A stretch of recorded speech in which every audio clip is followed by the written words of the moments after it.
solve 24 over x squared minus 6x minus 7 minus 3 over x minus 7 is equal to 3 over x plus 1.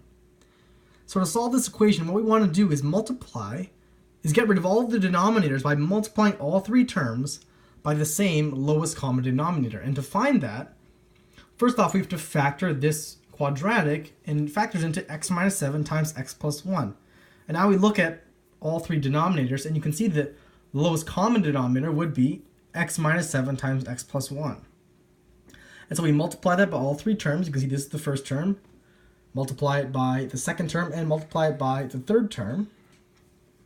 In the first term, you can see if I multiply it, it'll cancel out the denominator, and all we're left with is 24.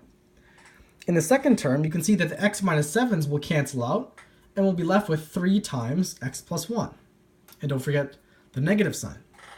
And in the third term, you can see the x plus 1s will cancel out, and we'll be left with 3 times x minus 7.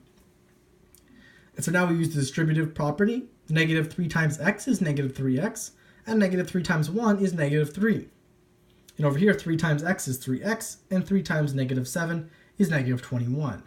Now, all we have is just some x terms, and we can solve for x. So I'm going to subtract 3x on both sides to get negative 6x on the left.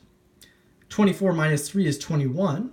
And so I'm going to subtract 21 from both sides to get it on the right, and I'll have negative 42 on the right. Finally, I divide both sides by negative 6, and I'll get x is equal to 7.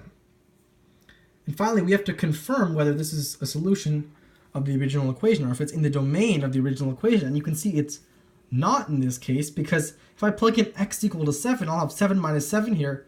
That will be undefined. Also here, I'll have 7 minus 7, so this will be 0. 0 times anything is 0, and so we'll have two denominators that will be undefined. And so because x equal to 7 is not in the domain of the original equation, it's not actually a solution. And so we actually have no solution to this equation.